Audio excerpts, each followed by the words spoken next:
Et je vais laisser la parole à Laurent Perrin. Oui.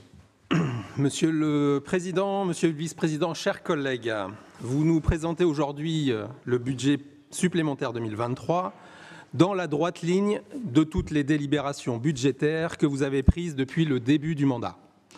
Pourtant, face à la multiplication des événements climatiques exceptionnels, des catastrophes naturelles, à la disparition rapide de la biodiversité, aux alertes des scientifiques et à une situation sociale extrêmement difficile pour les plus modestes dans un contexte d'inflation généralisée et persistante, il était urgent de réorienter un certain nombre de choix pour le département du Nord. Une récente étude de l'INSEE rappelle que le département du Nord est toujours particulièrement marqué par la pauvreté. Ainsi, 18,4% des nordistes vivent sous le seuil de pauvreté, quand le taux national est à 14,4%. Le département, en tant que chef de file des solidarités, doit jouer pleinement son rôle. Il ne doit pas simplement accompagner la pauvreté, mais bien tout mettre en œuvre pour l'éradiquer. Alors, les éléments principaux de ce budget supplémentaire sont pour le moins contradictoires avec ces objectifs. Tout d'abord, la reprise du résultat de l'exercice précédent de 240 millions d'euros. Nous l'avions déjà dit lors de la présentation du compte administratif, cet excédent est particulièrement problématique dans un contexte socio-économique difficile. Encore plus problématique est le choix que vous faites aujourd'hui, dans le cadre de cette délibération, de diminuer le besoin d'emprunt à hauteur de 85 millions d'euros, alors que le niveau d'endettement du département du Nord est particulièrement bas. Ce choix réaffirmé de favoriser une excellente santé budgétaire marque encore une fois votre retard, votre manque d'ambition en matière d'investissement ou même des politiques à destination des plus modestes. Évidemment, nous n'ignorons pas dans quel contexte budgétaire nous nous trouvons, notamment en ce qui concerne les recettes. Ce budget supplémentaire démontre encore une fois la difficulté d'un pilotage budgétaire avec des marges de manœuvre en matière de recettes fiscales quasi nulles. La volonté de supprimer une véritable fiscalité locale pour une politique de compensation et dotation de fonctionnement est renforcée avec la confirmation de la suppression de la part de la CVAE. La compensation par un transfert d'une nouvelle fraction de TVA renforce encore les incertitudes budgétaires et la dépendance du département à l'activité économique et commerciale qui, par nature, est très fluctuante. Si on ajoute la non-indexation de la DGF sur l'inflation ou la non-compensation de revalorisation salariale par l'État, l'exercice est particulièrement complexe. L'augmentation des prix impacte directement notre collectivité qui assure le fonctionnement de nombreux services publics directement ou indirectement, comme les cantines des collèges. L'indexation de la DGF sur l'inflation, qui, je le rappelle, continue à être très importante, puisqu'elle devrait atteindre près de 6% en 2023, est donc indispensable pour réduire ce décalage croissant entre la DGF versée et la réalité des charges assumées. Dans ce budget supplémentaire, concernant une des principales recettes départementales, les DMTO, vous annoncez une baisse importante sur 2023, revue dans ce budget à 350 millions d'euros. Même si cela correspond effectivement à une baisse de moins 23% par rapport à 2022, ce montant se situe dans les mêmes niveaux que ceux enregistrés en 2019 et 2020. Et puisque vous avez revu à la baisse les DMTO, n'y avait-il pas nécessité de revoir à la hausse les recettes liées au reversement de la part de TVA au vu de l'inflation plus importante que prévue en cette année 2023 ? Dans la suite de votre présentation, vous insistez sur les différentes mesures gouvernementales qui imposent de nouvelles dépenses. Augmentation du SMIC, augmentation du point d'indice, réévaluation des grilles B et C, réévaluation de plusieurs prestations et allocations.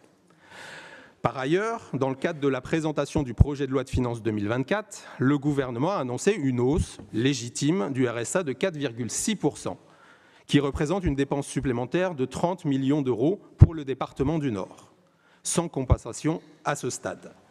Monsieur le Président, vous avez annoncé sur le réseau social X, ex-Twitter, que le département ne disposait pas de ces 30 millions d'euros. Pourtant, le budget supplémentaire 2023 prévoit déjà un solde pour provisions et dépenses imprévues de 41,8 millions d'euros. Surtout, cela marque une nouvelle fois l'intérêt d'une recentralisation du financement du RSA que le groupe écologiste avait défendu dans une motion dès novembre 2021, qui permettrait de mettre fin à cette non-compensation par l'État de cette dépense de solidarité. Une recentralisation du financement qui permettrait surtout aux départements de dégager des moyens supplémentaires pour l'accompagnement et l'insertion des allocataires du RSA, comme c'est le cas en Seine-Saint-Denis. Au-delà des dépenses contraintes, vous revalorisez quelques dépenses de fonctionnement. Le département veut renforcer notamment sa politique de protection de l'enfance avec un budget supplémentaire de 5,9 millions d'euros. Évidemment, c'est une bonne chose, mais nous sommes encore loin du compte dans la réalité. La situation sur le terrain semble toujours très préoccupante pour l'aide sociale à l'enfance. Mais sur d'autres dépenses de fonctionnement, vous maintenez les subventions sans tenir compte de la forte inflation. C'est le cas notamment des subventions aux associations qui ne suivent pas l'inflation, notamment pour les structures d'aide alimentaire, mais nous y reviendrons un peu plus tard. Les associations d'aide alimentaire sont probablement les plus touchées par l'inflation, puisque c'est précisément sur les produits alimentaires que celle-ci a été et reste la plus importante. Mais c'est bien l'ensemble des associations d'aide aux plus pauvres qui sont impactées, et c'est vraiment la double peine, parce que d'un côté, il y a augmentation des coûts sans moyens supplémentaires, et de l'autre côté, une augmentation des bénéficiaires du fait de l'inflation. Vous auriez pu profiter de ce budget supplémentaire pour revaloriser, par exemple, l'aide à la demi-pension, d'autant que vous notez par ailleurs une baisse des demandes de la demi-pension qui, certes, vous conforte sur l'approche budgétaire, mais qui nous interroge sur le fond, sur les raisons d'une telle diminution. Sur le volet ressources humaines de cette délibération, nous actons favorablement la création de postes prévus, notamment ceux décidés dans le cadre du déploiement de centres de santé départementaux, même si nous sommes encore très loin du compte dans de nombreux secteurs des politiques départementales, et notamment l'aide sociale à l'enfance ou le SDIS, où, je le rappelle, le groupe écologiste continue d'appeler à la mise en place d'un plan pluriannuel d'embauche de sapeurs-pompiers professionnels. Pour terminer ce volet RH, nous nous étonnons de ne pas avoir, comme l'ont évoqué nos collègues socialistes en commission, la proposition de passer à une prise en charge à 75% de la valeur des abonnements de transport en commun pour les agents du département.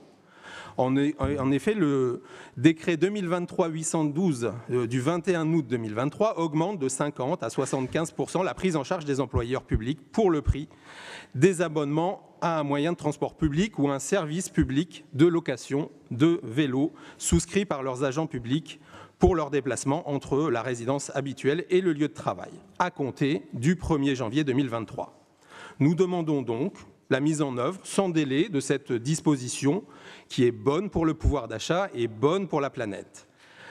Par ailleurs, il serait aussi intéressant d'accorder, comme l'ont annoncé plusieurs collectivités, notamment la métropole de Lyon, une prime exceptionnelle pouvoir d'achat progressive allant jusqu'à 800 € afin de permettre à nos agents publics de renforcer leur pouvoir d'achat.